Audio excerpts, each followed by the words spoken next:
เราอาจจะคิดว่าทุกวันเราเล่นเหมือนกันมันไม่ค่อยจริงเราจะเล่นแบบช่วงแรกๆเล่นดีหน่อยแล้วหลังจากนั้นฝีมือตกเล่น error ไม่ใช่เล่น A เกมแล้วเล่น B เกมเล่น C เกมสมองเหนื่อยร่างกายเหนื่อยโฟกัสมันน้อยลงเวลาโฟกัสน้อยลงเราก็เล่นผิดพลาดเยอะขึ้นทัวร์นี้ครับรู้สึกว่า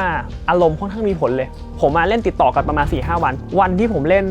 50,000 เข้าเหลือประมาณ4คนนะครับผมยอมรับเลยว่ามันมีช่วงหนึ่งที่ผมหลุดไม่ได้ทิ้วมานานมากแล้วอ่ะกลับมาเจอความรู้สึกว่าทิ้วอ่ะก็รายการนี้แหละ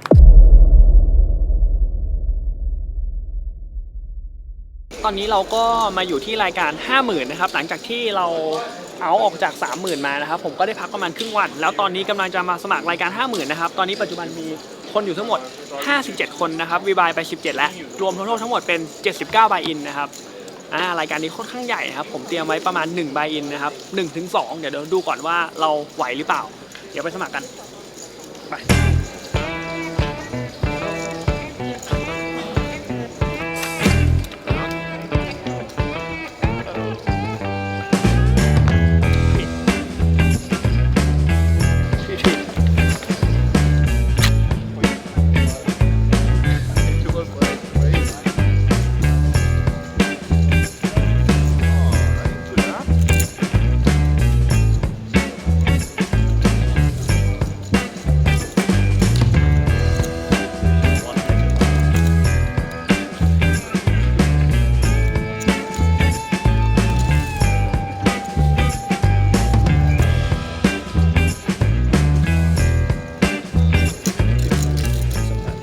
2โต๊ะเดิม 3-5 โอ้ยเมื่อกี้เอแจ็คโดน Laszlo? Yeah. Oh, really? Yeah, but it was not right. I want my money back.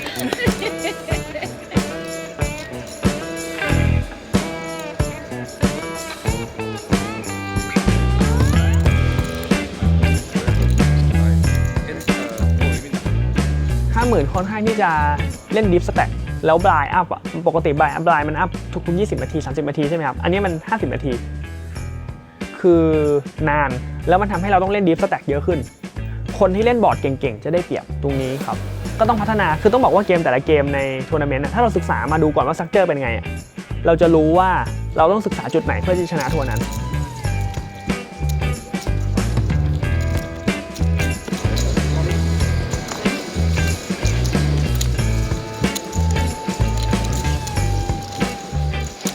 Flop. Check that flop. Check. Turn? Thank you. Turn. Check all in. Check all in. Check Tibet 40 something. Check that all in.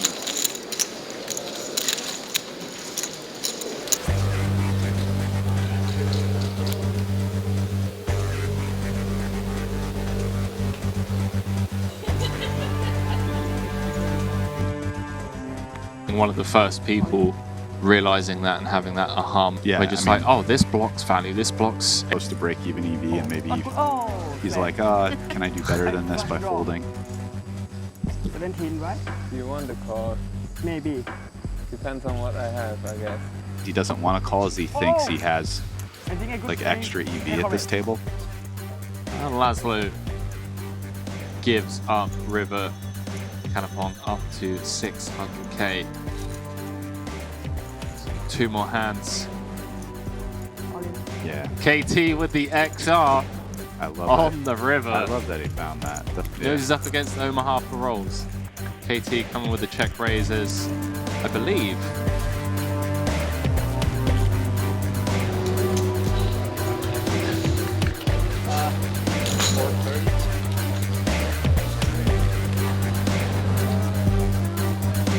เหนื่อยเลยครับเพราะว่าตกใบแรกไปด้วยแฮนด์แบบแฮนด์2แฮนด์แรกเองอะแต่ว่าตอนแฮนด์ที่2นะครับก็กลับมามีสมาธิเล่นขึ้นแล้วก็มีบางแฮนด์ที่ต้องบอกว่าก็เล่นได้ดีนะเหมือนชมตัวเองแต่มีบางแฮนด์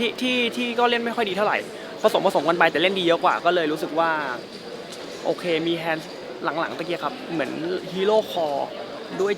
78แอบเสียวๆเหมือนกันถ้าเขาเบสที่วิเวอร์อาจจะเหมาะ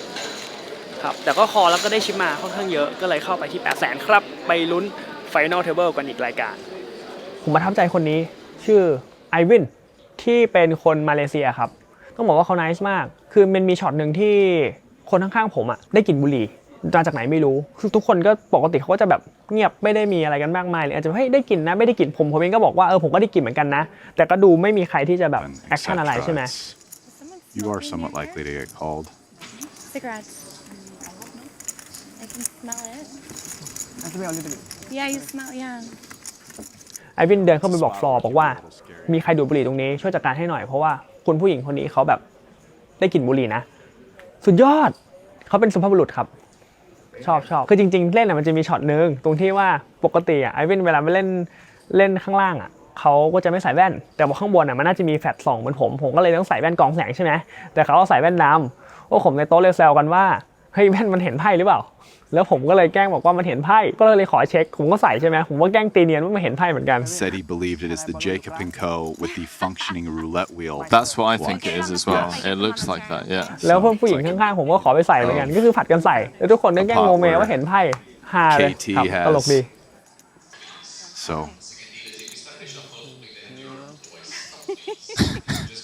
Wow, no way. She got Vogelsang to put the sunnies on. Let's go. แต่จริงๆไม่เห็นนะบอกก่อนจริงๆไม่เห็นนะแต่ว่าแกล้งกันว่าเห็นนั่นแหละ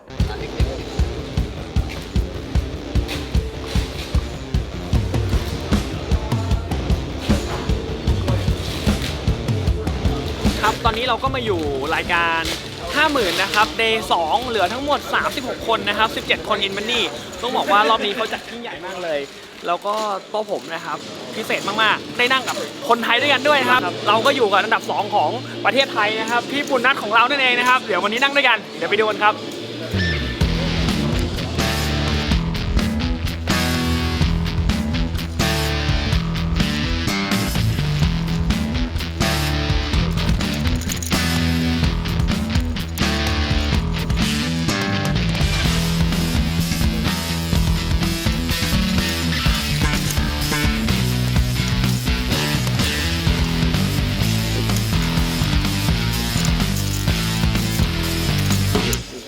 Take the vaccine and then one day off.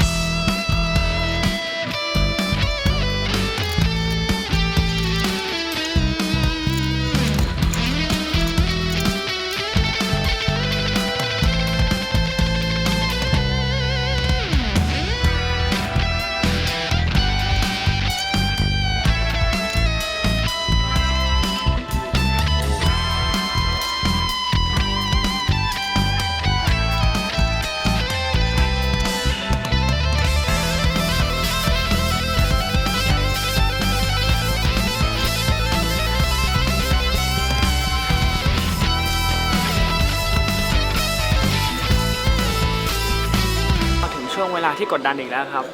ตอนนี้อยู่ในช่วงหาบับเบิ้ลแล้วตอนแรกชิปผมเกือบน้อยที่สุดอยู่อันดับรองท้ายก็ออินด้วยฟีน80นะครับแล้วชนะมาเจอคู่10ลับต้องบอกว่าดวงดีมากๆเลยรอบนี้แต่แบบตอนเนี้ยเขาเรียกอะไรนะคนที่มีชิปเยอะเขาจะพยายามเพชเชอร์คนที่มีชิปน้อยก็ดีเฟนส์บียากขึ้นหรือแบบเล่นไพ่แบบพวก A10 A Jack ไม่ค่อยได้เพราะว่ามันไม่ชัวร์แล้วมันก็แบบมีมูลค่าเยอะมากก็92,000 เหรียญต่อ1แฮนด์หมายความว่าถ้าคุณฟลิปคุณอาจจะฟลิปมูลค่า3 ล้านก็ต้องเลือกไพ่หน่อย Ted? 10. Sean, nice to meet you, buddy. Where are you from? Thailand.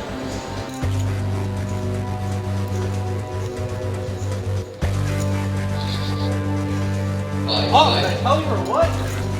No one beats me, man. I'm just the best. Wait, is this the same?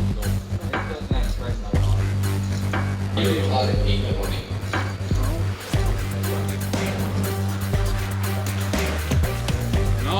man. Pleasure, man, Sean. Good game. Oh my god, I thought we chopped. That's how it is.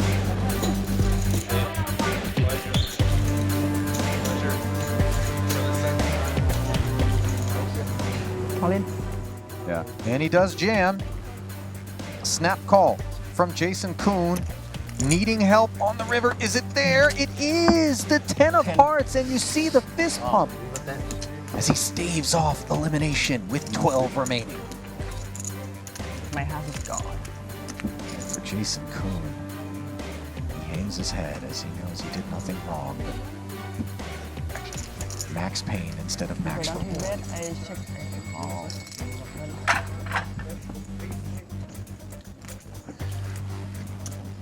เมื่อกี้ผมเล่นนะครับผมมี Queen 10 แจ็คสันนะครับ Open ด้วย AA ที่บัตทอนผมฟรีเบสเขาผมไม่รู้เขา AA นะแล้วเขาโฟเบสกลับแบบมินโฟเบสเลยครับผม Queen 10 ก็ขอเข้าไปแล้วฟลอปมาผมติดท็อปแพร์ฝัดดอคือไม่มีหมอบอยู่แล้วแฮนด์นี้ผมนับสแต็กประมาณล้านต้นผมเช็คแล้วก็เขาเบส200,000ในพอร์ตล้านกว่าแล้วผมก็ all in ใส่ครับเขาก็ snap call ก็เมื่อกี้ก็เป็นฟลิปที่ใหญ่ที่สุดถ้าสมมุติถามเรื่องเงินรางวัลเพย์จัมป์นะมันก็เหมือนฟลิปพอร์ตหลายล้านเลยอะตึงมากภูมิใจนี่แบบเต้นตึก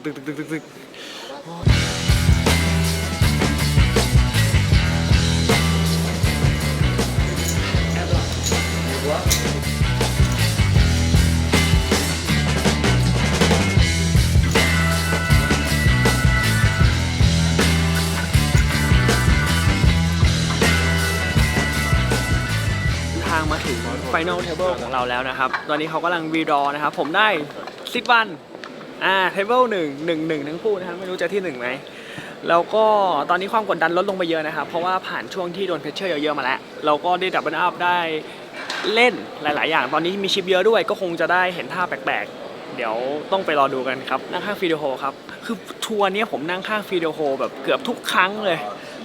แต่ตอนนี้ก็นั่งข้างฟีโดโฮอีกครับ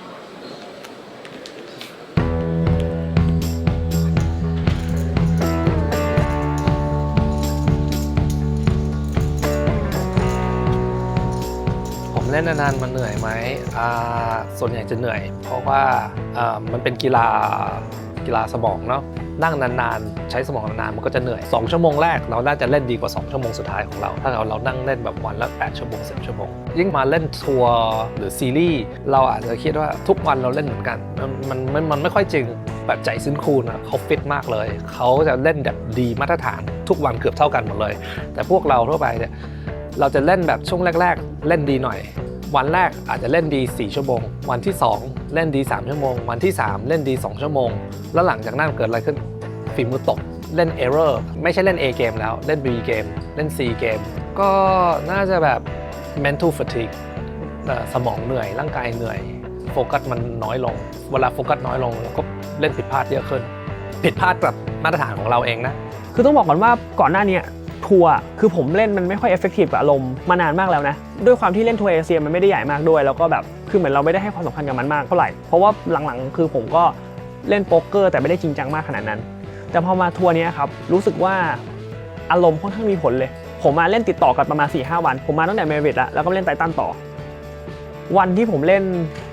50,000 เข้าเหลือประมาณ4คนนะครับผมยอมรับเลยว่ามันมีช่วงหนึ่งที่ผมหลุดก็คือไม่ได้ทิ้วมานานมากแล้วกลับมาเจอความรู้สึกว่าทิ้วก็รายกันนี้แหละแล้วก็ทำให้ได้เจออารมณ์แบบที่เคยเกิดขึ้นมาแล้วมันหายไปแล้วนี่กลับมาแล้วได้เจอความทิ้วได้เจอแบบการที่เล่นไม่ดีเจอมิสเทคเจออะไรเยอะแยะไปหมดเลยครับ Find it there, it doesn't. Nothing's a bad.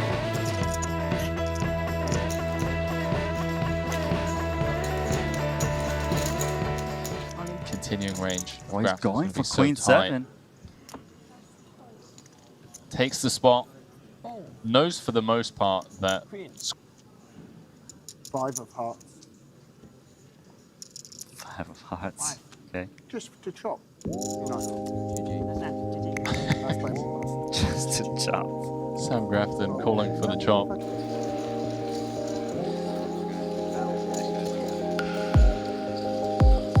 เล่นแล้วนะครับตอนนี้ก็จบเป็นที่เรียบร้อยแล้วได้ที่3จริงๆมีหลายแฮนด์เลยที่คิดว่า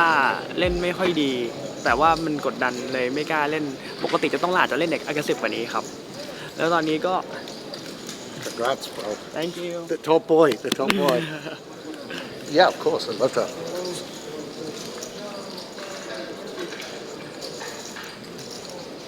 thank you ได้เงินมาทั้งหมด646,046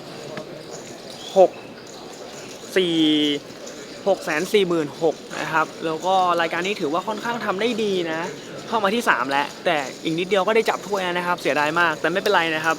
เรายังมีอีกอีเวนต์เดี๋ยวไปลุ้นกัน That was a good run. หมายถึงว่าผมไปแบบว่าบล็อก ตัวเหลี่ยมเขาหน่อย Cool. That's gonna be fun. แล้วผมยังไม่เดทที่เธอน่ะ All these ผมต้องเล่น tournaments ต่อ have been so good. เหลืออีก4 วัน 1 รายการครับ คือตอนนี้ได้มาทุกอย่างแล้วขาดอย่างเดียวแชมป์คาดหวังอยากได้แชมป์ครับ อยากถือถ้วยกลับบ้าน คือเข้าไฟนอลเทเบิลเกือบทุกวัน แต่ไม่เคยได้แชมป์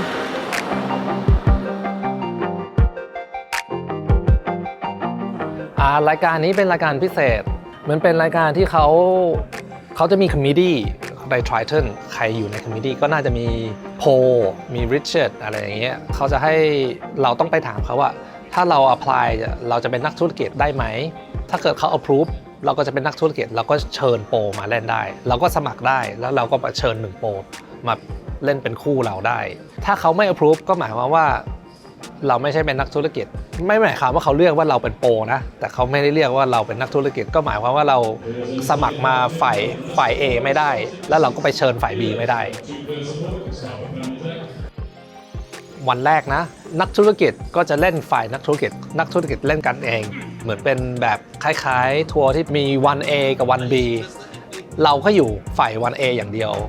โปรก็อยู่แบบวัน B อย่างเดียวแล้วเจอกันที่ Day 2 รวมกันก็มีกฎพิเศษอีกว่า Businessman กับโปรที่เป็นคู่กันห้ามเจอกันจนถึง2โต๊ะสุดท้ายพาร์ทเนอร์ผมไอแซคครับไอแซคจริงๆผมไม่ได้รู้จักเป็นการส่วนตัวขนาดนั้นนะครับแต่ผมเคยเล่นกับเขาครั้งหนึ่งแล้วรู้สึกว่าโอเคตรงที่มาดริดที่ประเทศสเปนที่ผมเล่นไททันรอบที่แล้วที่ผมเล่นที่4ครับผมเล่นกับไอซ์ประมาณ Final Table รู้สึกว่าเขาเล่นโอเคจริงๆเขาเก่งกว่าผมเยอะมากแหละแล้วก็เก่งอันดับต้นๆด้วยแล้วก็มีโอกาสได้พาร์ทเนอร์กันก็คิดว่าเราน่าจะเลือกพาร์ทเนอร์คนที่มี EV สูงที่สุดณปัจจุบันที่เลือกได้ก็เลยเลือกไอซ์ครับโปรของผมคือมาคิด้าแบดาวสกี้ครับคนนี้มีคนไทยชอบสงสัยเขาเป็นคนไทยหรือเปล่าก็ดูจากชื่อแล้วไม่น่าจะเป็นคนไทยนะเขาเป็นคนเบลารุสและเขาชอบอยู่ภูเก็ตช่วงโควิดนี่เขาอยู่ภูเก็ตปีกว่าเลยผมว่าเขาไม่ได้มีสไตล์อะไรมากเขาแค่เล่นดีมากๆเลยเหมือนมาโคดามโมแต่ว่าเขาถึงระดับนั้นมานานแล้วเขาอยู่แบบระดับท็อป 10 ท็อป 5 ในโลกมาแบบนานมากแล้วแล้วก็มาโคมาทีหลังใช่บางช่วงมาโคอาจจะเก่งกว่าหน่อยแต่ว่าคนนี้เหมือนอยู่มานานเหมือนคล้ายๆแบบโรเจอร์เฟเดอร์อยู่มานานมากแล้วมาโคที่แบบคล้ายๆจ็อกโควิชมาทีหลัง We conducted the table draw last night and the players are already in their seats. Blinds are 500 1,000 with a 1,000 big blind ante. The button is on seat 8 and levels are 50, that's 50 minutes long. So, best of luck everyone, and without further ado, I invite the dealers to shuffle up and deal. โป๊กเกอร์คืออะไรหลายๆคนอาจจะเป็นงานหลายๆคนอาจจะเป็นฮ็อบบี้บางคนอาจจะมองไว้เป็นโซเชียลเกมคือผมเคยเห็นโป๊กเกอร์เป็นทั้ง3อย่างเลยนะผมได้เกือบทุกอย่างมาจากการเล่นโป๊กเกอร์ครับโป๊กเกอร์ให้ผมมีโอกาสที่จะสร้างธุรกิจสร้างแบงก์โรลสร้างสกิลเซ็ตสร้างความรู้จักคนแล้วก็ให้โอกาสผมเดินทางไปทั่วโลกเลย